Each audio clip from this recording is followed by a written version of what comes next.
Hello everyone, कैसे हैं आप सभी लोग। होप सारे लोग बढ़िया और शानदार होंगे। तो चलिए हम लोग बात कर रहे थे about the dissolution of the partnership form, ठीक है, जिसके अंदर हम लोग डिस्कस कर रहे थे how to prepare realisation account. ठीक है, पिछली वीडियो में हमने डिस्कस किया था फॉर्मेट के ऊपर कि फॉर्मेट किस तरीके से होता है और काफी डिटेल में हमने चीजें सीखी थी कि हमको इस अकाउंट के अंदर किस तरीके से चीजें करनी होती है बच्चे। ठीक है, आज उसी के ऊपर हम लोग बात करेंगे, यानी उसी जो रियलाइजेशन अकाउंट की हम बात कर रहे थे उसी के ऊपर हम आज बात करने वाले हैं, बट थ्रू अ क्वेश्चन। एक क्वेश्चन हम लोग लेंगे और उसके थ्रू समझने का प्रयास करेंगे कि किस तरीके से रियलाइजेशन अकाउंट अल्टीमेटली बनता है, उसके अंदर किस तरीके से प्रॉफिट लॉस निकालते हैं या कैसे उसके अंदर ट्रीटमेंट करते हैं। ठीक है, चलिए क्वेश्चन आप अपनी स्क्रीन पर देखें।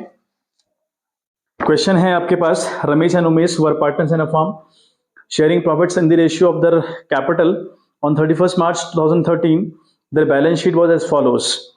क्रेडिटर हमारे पास है लाइबिलिटी साइड 1,70,000 के, वर्कमैन कंपनसेशन रिजर्व हमारे पास है 2,10,000 का, जनरल रिजर्व हमारे पास है 2 लाख रुपीज का, रमेश का करंट अकाउंट है 80,000 रुपए का, कैपिटल अकाउंट रमेश और उमेश के दिए हैं।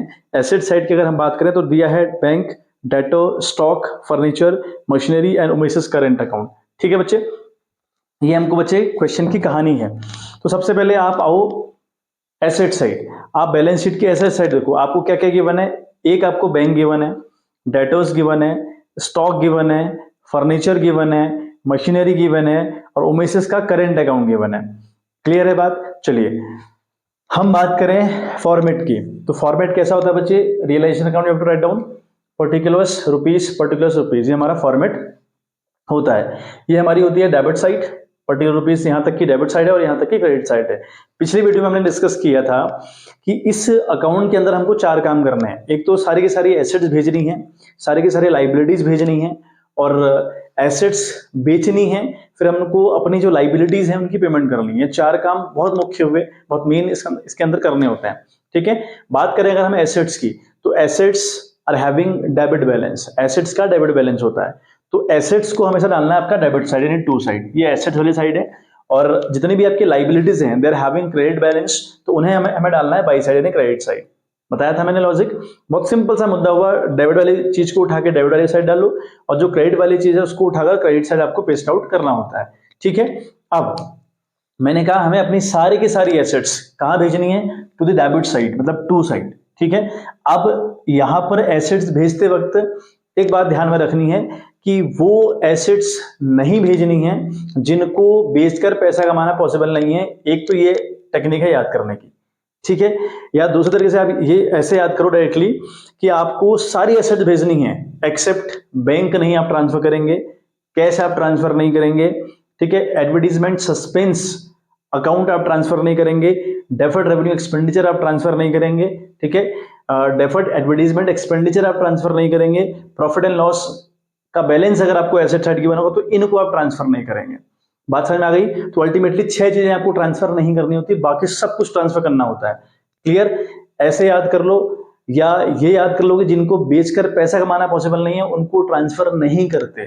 ठीक है, तो अपनी बैलेंस शीट में अगर हम जाए ना, हमें क्या क्या दिया है, बैंक दिया है, तो भाई बैंक को तो हम ट्रांसफर करते ही नहीं है, तो बैंक हमने नहीं ट्रांसफर करना है। और एक आपको दिख रहा होगा उमेश का करंट अकाउंट। ठीक है, एक आपको दिख रहा होगा उमेश का करंट अकाउंट। अब देखो उमेश का करंट अकाउंट एसेट साइड दे तो रखा है एसेट साइड, अब उमेश का करंट अकाउंट एसेट साइड। अब उमेश का जो करंट अकाउंट हुआ, उमेश का जो अकाउंट हुआ वो हमारी कैसी एसेट से भाई, है ना, वो कैसी एसेट है। देखो उमेश का जो करंट अकाउंट होगा ना, अब आपको ये बहुत अच्छे से पता है कि भाई हमारी जो कैपिटल अकाउंट को मेंटेन करने के वो 2 तरीके हैं, एक फिक्स कैपिटल मेथड है और एक फ्लक्चुएटिंग कैपिटल मेथड है।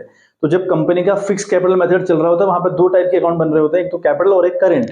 ठीक है, तो यानी जो उमेश का मामला है वो करंट अकाउंट में एंटर हो रहा होगा क्योंकि company fix capital method follow करती होगी। अब इसको हम ट्रांसफर क्यों नहीं कर रहे, मैं कह रहा हूं इसको ट्रांसफर नहीं करेंगे। देखो हमने क्या क्या ट्रांसफर किया, डेटर उनकी बुक वैल्यू 240 पे ट्रांसफर कर दिया, स्टॉक ट्रांसफर कर दिया 130 का, फर्नीचर ट्रांसफर कर दिया 2 लाख रुपए की, मशीनरी ट्रांसफर कर दी 9,30,000 रुपए की। ये सारी मशीनरी जितनी भी एसेट्स है, सॉरी है ना, ये जितनी भी एसेट्स हैं, डेटर है, स्टॉक है, फर्नीचर है, मशीनरी है, जितनी भी एसेट्स हैं बच्चे आपकी, है ना, इनको बेचकर पैसा कमाना बिल्कुल पॉसिबल है कि नहीं है। दूसरी बात, ये एसेट्स कैश नहीं है, मतलब कैश तो नहीं है ना, ये बैंक तो नहीं है ना, या जो मैंने नाम लिया आपके एडवर्टीजमेंट सस्पेंस अकाउंट नहीं है, डेफर्ड रेवेन्यू एक्सपेंडिचर नहीं है, डेफर्ड एडवर्टाइजमेंट एक्सपेंडिचर नहीं है, प्रॉफिट एंड लॉस नहीं है, तो इनको हम ट्रांसफर नहीं करते, बाकी सारे ट्रांसफर करते हैं। लेकिन यहाँ पर हमको एक उमेश का करंट अकाउंट दिया है, उसको भी हम ट्रांसफर नहीं करेंगे। एक बात इसके लिए ध्यान में रखो, किसी भी पार्टनर की कोई चीज, पार्टनर है ना बंदा, अगर पार्टनर का नाम से कोई चीज वहां पर अवेलेबल है उसे आप ट्रांसफर नहीं करते हैं। करंट अकाउंट साइड अगर पार्टनर के नाम से कुछ है ना, पार्टनर के नाम से कुछ हो तो उसे आप ट्रांसफर नहीं करेंगे। करंट अकाउंट यहाँ पे पार्टनर के नाम से तो हम ट्रांसफर नहीं करने वाले, नहीं किया ट्रांसफर, ये ट्रांसफर हो गया। लाइबिलिटी साइड अगर हम चाहें तो लाइबिलिटी साइड में आपको दोबारा बैलेंस शीट दिखाता हूं। देखो लाइबिलिटी साइड हमको क्या क्या गिवन है, हमको गिवन है एक तो क्रेडिटर गिवन है, वर्कमैन कंपनसेशन रिजर्व गिवन है बच्चे, जनरल रिजर्व गिवन है हमको, है ना, रमेश का करंट अकाउंट गिवन है हमको, फिर कैपिटल अकाउंट गिवन है रमेश के और रमेश के, इतनी चीजें हमको गिवन है बच्चे। पहला तो हमको गिवन है क्रेडिटर, है ना, तो क्रेडिटर की बात करें तो ये ट्रांसफर होगा बाई साइड, क्योंकि इसका क्रेडिट बैलेंस होता है तो हमने बाई साइड ट्रांसफर किया, बाई क्रेडिटर अकाउंट करके 1,70,000 लिख लिया। अब एक हमारे पास है वर्कमैन कंपनसेशन रिजर्व, हम इसको ट्रांसफर तब तक नहीं करते, मेरी स्टेटमेंट को ध्यान से सुनिएगा और नोट डाउन करिएगा इन पर, इसे हम तब तक ट्रांसफर नहीं करते जब तक कि इसके अगेंस्ट क्लेम ना आए। समझ में आ रही बात? WCR को हम तब तक ट्रांसफर नहीं करेंगे जब तक इसके अगेंस्ट क्लेम नहीं आएगा। अगर क्लेम आया होता तो हम इसको ट्रांसफर करते हैं। अभी एडजस्टमेंट आपको पढ़ाऊंगा मैं, इसके नीचे एडजस्टमेंट भी हमारे पास है, उन एडजस्टमेंट में आप देखिएगा WCR के अगेंस्ट कोई क्लेम नहीं आया हुआ तो नहीं ट्रांसफर करेंगे। रही बात जनरल रिजर्व की, तो general reserve among the old partners in the old ratio हर एक चैप्टर में बढ़ता है, इसको भी हम ट्रांसफर नहीं करते। समझ में आ गई बात? ठीक है। फिर हमारे पार्टनर्स हैं, फिर हमारे पार्टनर्स का कैपिटल अकाउंट शो कर रखा है, फिर एक करंट अकाउंट शो कर रखा है, इनको भी हम ट्रांसफर नहीं करेंगे। क्यों? देखो हमारे पास तीन पार्टीज होती हैं, first party, second party, third party. Third party हुए आउटसाइडर, मैं लायबिलिटीज की बात कर रहा हूं, आउटसाइडर जो थर्ड पार्टी वाले लोग हैं वो हैं आउटसाइडर। तो आउटसाइडर की जितनी भी लाइबिलिटीज हैं वो इस अकाउंट के अंदर ट्रांसफर होती हैं। फॉर एग्जांपल क्रेडिटर कहाँ है, बाहर के लोग हैं ना, तो बाहर के लोग ट्रांसफर होते हैं। सेकंड पार्टी भी ट्रांसफर होती है। सेकंड पार्टी कौन है? पार्टनर्स के रिलेटिव, पार्टनर की वाइफ, पार्टनर का ब्रदर, पार्टनर की मदर, मतलब पार्टनर की ओन फैमिली, वो भी ट्रांसफर होगी अगर उनके नाम से कुछ होगा। लेकिन partner itself is the first party, यानी पार्टनर का कैपिटल अकाउंट उसकी फर्स्ट पार्टी में आएगा ना, क्योंकि वो उससे रिलेटेड है। और पार्टनर के करंट अकाउंट जितने भी हैं वो उसी से रिलेटेड है, तो वो भी ट्रांसफर नहीं होंगे। यानी जो फर्स्ट पार्टी की बातें होती हैं, पार्टनर की जो स्वयं बातें होती है वो ट्रांसफर नहीं होती, वो चाहे इस साइड की बात ले लो चाहे उस साइड की बात ले लो। आ गई बात समझ में? तो सिंपल से मतलब समझ में आ गया होगा। तो हमने इतनी चीजें ट्रांसफर कर दी बच्चे। तो ट्रांसफर होने वाली कौन कौन सी चीजें थी वो तो हमने कर दिया, हमने एसेट्स भी ट्रांसफर कर दी, लाइबिलिटीज भी ट्रांसफर कर दी।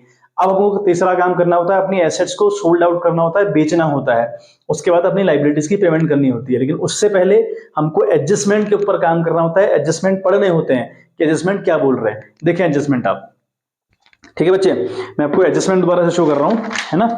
एडजस्टमेंट हमारे पास है, पहला कहता है Ramesh took over 50% of stock at 10,000 less than book value. The remaining stock was sold at a loss of rupees 15,000. Debtor were released at a discount of 5%. ये पहला एडजस्टमेंट है। सेकेंड एडजस्टमेंट की अगर मैं बात करूं, लिखा है कि furniture was taken over by Umesh for rupees 50,000 and machinery was sold for rupees 4,50,000। C की बात करूं तो लिखा है creditors were paid in full. D की बात करूं तो there was an unrecorded bill for repair for rupees 1,60,000 which was settled at rupees 1,40,000. Prepare realisation account. अब आपको एडजस्टमेंट में कहीं दिख रहा है कि WCR का कोई जिक्र हुआ है, WCR के अगेंस्ट कोई क्लेम आया, कहीं पर ऐसा कुछ कहा नहीं कहा। मैंने आपको ऊपर अभी एक लाइन बताई थी ना, वर्कमैन कंपनसेशन रिजर्व तभी ट्रांसफर होगा जब उसके अगेंस्ट क्लेम होगा, और ट्रांसफर भी कितना होगा, जितना क्लेम होता है उतना ही ट्रांसफर भी होता है। तो क्या कह रहा है एडजस्टमेंट वो समझते हैं। मैंने आपको बताया कि पहला काम तो आपको सारी की सारी एसेट ट्रांसफर करनी है, कौन सी नहीं करनी है बात कर ली हम लोगों ने। हमको लाइबिलिटीज ट्रांसफर करनी है, कौन सी नहीं करनी बात कर ली। फिर मैंने आपसे बोला कि थर्ड काम हमको जो करना होता है वो है कि हमको अपनी एसेट्स बेचनी होती हैं, ठीक है। लेकिन उन एसेट्स को बेचने से पहले हम सारे एडजस्टमेंट रीड आउट कर लें। एडजस्टमेंट रीड आउट करने के बाद ही हमको कहानी सीखनी है बच्चे। आई बात समझ में? अच्छा, एडजस्टमेंट पहला क्या कहता है हमसे कि Ramesh took over 50% of stock at rupees 10,000 less than the book value. ये जो स्टॉक है वो स्टॉक की बात हो रही है। किसकी बात हो रही है? स्टॉक की बात।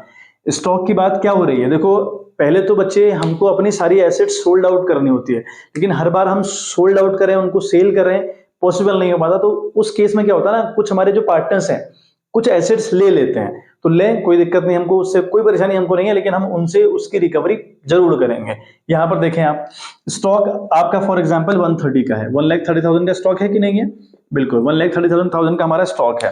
क्लियर है बात? क्या कहता है कि Ramesh took over 50% of stock at ₹10,000 less than the book value. इसका 50% कितना हुआ? जरा बताओ 50% कितना हुआ? एक इसका 50 मतलब आधा, वो हुआ आपको बच्चे 65,000 का हुआ, और फिर अगला रिमेनिंग 65,000, यानी 1,30,000 का स्टॉक था, इस 1,30 के आधे पार्ट की बात हो रही है, यानी 65,000 की बात हो रही है। क्लियर? क्या कहता है? Ramesh took over 50% of stock at ₹10,000 less than the book value, मतलब इसका आधा 65,000 हुआ, और जो 65,000 है this is the book value, but Ramesh ने इसको टूक ओवर किया 10,000 कम में। अब कम मतलब 10,000 रुपए लेस कर लो, तो भाई कितने में इसने टूक ओवर किया? ये किया इसने 55,000 में, तो 55,000 की स्टॉक हमारी किसने ले ली? रमेश ने ले ली। अब देखो, एसेट आपकी ट्रांसफर यहां होती है, बिकती वो यहां पर है, बेची वो यहां पर जाती है। समझ में आ गई बात? बेची वो बाई साइड जाती है। अब हम बेचें तब भी हम उसको बाई साइड रिकॉर्ड करेंगे, या कोई पार्टनर ले ले तब भी हम उसको बाई साइड रिकॉर्ड करेंगे। बात समझ में आ गई? लेकिन अगर हम बेचें तो हम बाई बैंक के नाम से एंट्री करेंगे, और अगर हमारा पार्टनर ले ले तो उसके नाम से एंट्री करेंगे। यहां पर हम क्या लिखेंगे बच्चे? यहां पे हम लिखने वाले हैं बाई रमेश, ठीक है, रमेशस कैपिटल अकाउंट। ठीक है, कितना भाई? उसने हमारा लिया स्टॉक 55,000 में। चाहे तो आप ब्रैकेट में हल्का सा लिख सकते हैं, यहां पर कहानी स्टॉक की हो रही है, ठीक है, 50% ऑफ स्टॉक है, ऐसा लिख सकते हैं आप खुद के समझने के लिए। चलिए, अच्छा, अगला इसने बोला है कि जो रिमेनिंग स्टॉक है, रिमेनिंग मतलब जो 65,000 का स्टॉक बचा हुआ है, दो पार्ट हुए थे ना इसके, तो जो रिमेनिंग स्टॉक है, ठीक है, was sold at a loss of 15,000, उस रिमेनिंग स्टॉक को बेच दिया गया कितने में? 15,000 की लॉस में। 15,000 की लॉस का मतलब क्या है? आपने 65 का सामान 15,000 कम में बेचा होगा, हाँ या ना? तो भैया ये हुआ 50 का, तो ये आपका 50 का बिका, ये जो स्टॉक है आपका 50 का बिक जाता है। अच्छा, उसके बाद क्या कह रहा है? उसके बाद कह रहा है कि डेटर है ना, जो हमारे डेटर्स हैं, debtor released at a discount of 5%, जो आपके डेटर हैं वो 5% के डिस्काउंट पर रिलीज हुए, मतलब उतने में बिके। आई बात समझ में? अब यहां बात किसकी हो रही है? स्टॉक की बात तो हो गई, अब बात हो रही है डेटर्स की। मेक श्योर करना बच्चे, मैं आपको बहुत इंपॉर्टेंट बात बताने जा रहा हूं, बहुत मेक श्योर करिएगा कि सारी की सारी जितनी भी एसेट आपने ट्रांसफर करी हैं उनकी बात हुई हो, है ना, वो या तो बिकी हो या किसी ने ली हो। अगर उनका जिक्र क्वेश्चन के अंदर नहीं होगा तो आप उनको जबरन बेचोगे। आपने बेचनी ही बेचनी है, जिनको आपने ट्रांसफर किया है, एक्सेप्ट द गुडविल। आपने जिन भी एसेट्स को ट्रांसफर किया है, एक्सेप्ट द गुडविल, अगर उनका जिक्र क्वेश्चन के अंदर हो तो उसी हिसाब से काम करना है, बट अगर जिक्र ना हो तो आपने फॉर श्योर उनको बेचना होता है। आई बात समझ में? बहुत इंपॉर्टेंट बात मेरी याद रखिएगा। चलिए, ठीक है बात। आप क्या कहता है कि जो हमारा डेटर है वो 5% के डिस्काउंट पर रिलीज हुए। देखो आपके 2,40,000 के इंटू 5/100, इनका 5% निकालो, क्योंकि कह रहा है क्वेश्चन की 5% कम पर रिलीज हुए हैं, तो हमने 5% का निकाला, तो बनता है आपका 0, 0, 5 को 20 कैरी 2, और 5, 10, 2, 12, तो 12,000 कम पर ये रिलीज हुए हैं। तो 2,40 का अगर हम 12,000 पर लेस करें तो बनेगा आपका 2,28,000 रुपया, है ना। अगर हम 2,40,000 की चीज को 5% कम में रिलीज करें, मतलब हमको 12,000 का नुकसान होगा, तो वो कितने की बिकेगी? 2,40,000 में से आप 12,000 कम कर लो, वो 2,28 की बिकेगी। आ रही है बात समझ में? अब जो आपकी चीजें बिकती है ना बच्चे, उनकी एंट्री आप बाई बैंक के नाम से करते हैं, उनकी एंट्री आप करते हैं बाई बैंक अकाउंट के नाम से। ठीक है, क्या क्या बिका? पहला सामान हमारा हम देखें तो स्टॉक, यानी जो 50% स्टॉक है वो बिका हमारा 50,000 में, अभी निकाला था हमने, वो बिका ना 50,000 में। और जो हमारा डेटर्स थे वो 12,000 कम, यानी 2,28,000 के बिके, तो डेटर आपके बिक गए, ठीक है, डेटर्स आपके बिक गए बच्चे 2,28,000 रुपए के। क्लियर है बात? जो जो चीजें बिकते जाएंगी उनकी एंट्री आप बैंक के नीचे करते जाओगे, ये बहुत इंपॉर्टेंट है। तो हम सेकंड वाला जो एडजस्टमेंट है उसके ऊपर रोक कर रहे हैं। ठीक है, अगला एडजस्टमेंट हमसे क्या कह रहा है? कहता है कि फर्नीचर, यहां बात फर्नीचर की हो रही है, तो देखो फर्नीचर की ये है बात। ठीक है, चलो क्या बात करता है? कहता है कि furniture was taken over by Umesh for ₹50,000। ये जो फर्नीचर है ना 2 लाख रुपए का, ये जो 2 लाख रुपए का फर्नीचर में ट्रांसफर किया है वो 50,000 में ले लिया किसने? उमेश ने ले लिया ना, उमेश ने लिखा ना। अब आप दिमाग बिल्कुल मत लगाइए कि भैया ये तो 2 लाख रुपए का है और 50 में ले लिया, फिर 1.5 लाख का क्या हुआ? भाड़ में गया। हमको कुछ नहीं करना उस बात से, हमको उस बात से कुछ नहीं करना। दे दिया ना, इसका जिक्र कर दिया ना क्वेश्चन ने। अगर जिक्र नहीं करता क्वेश्चन, अगर ये जो फर्नीचर है इसका जिक्र अगर क्वेश्चन नहीं करता तो मैं इसको जबरन बेचता, मैं इसकी एंट्री यहाँ करता, चाहे क्वेश्चन बेचने को बोले ना बोले, आपने बेचनी होती चीजें नहीं बेचनी होती हैं तब जब कोई पार्टनर ले लेगा, आई बात समझ में, अदरवाइज बेचनी होती है। तो यहाँ पर कितने का था, कितने में लिया, वो कॉन्सेप्ट मेरा नहीं है, बट इतना मुझे पता है कि भाई फर्नीचर उमेश ने लिया 50,000 का, तो बेचने की एंट्री आप बाई साइड करते हो। अगर या कोई पार्टनर अगर आपका ले लेगा तब भी आप एंट्री यहाँ कहाँ करते हो बच्चे, बाई साइड ही करते हो। अगला क्या लिखा है, and machinery were sold at rupees 4,50,000, यानी जो मशीनरी है इसकी बात भी हो गई।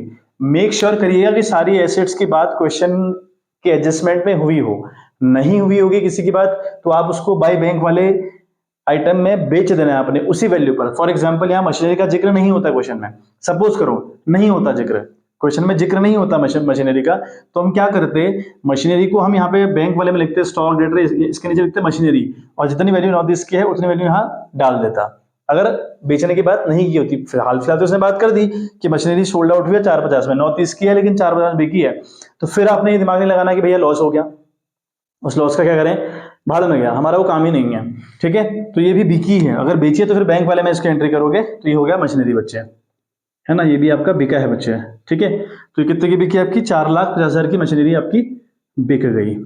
ठीक है बात। अच्छा, इसमें एक और एडजस्टमेंट की बात कर रहा था कि फर्नीचर किसने ले लिया, उमेश ने, तो उमेश ने लिया तो हम उमेश की एंट्री करेंगे बाई साइड, है ना, लिखेंगे बाई उमेशस करेंट अकाउंट, उमेशस, हाँ ठीक है, यहाँ पे करंट लिखेंगे बच्चे, मैंने ऊपर गलती से कैपिटल लिख दिया, ये कैपिटल नहीं आएगा, करंट ही आएगा, क्योंकि सारा काम करंट में होना है ना उसका। हमको समझ में कैसे आया, हमको क्वेश्चन में करंट के नाम से भी और कैपिटल के नाम से भी उनकी बैलेंसेस दिए हुए हैं, तो जब कैपिटल फिक्स होती है तो सारा काम धाम करंट में होता है, तो ठीक है, इसलिए करंट अकाउंट आएंगे, बहुत इंपॉर्टेंट, मुझे याद आ गया।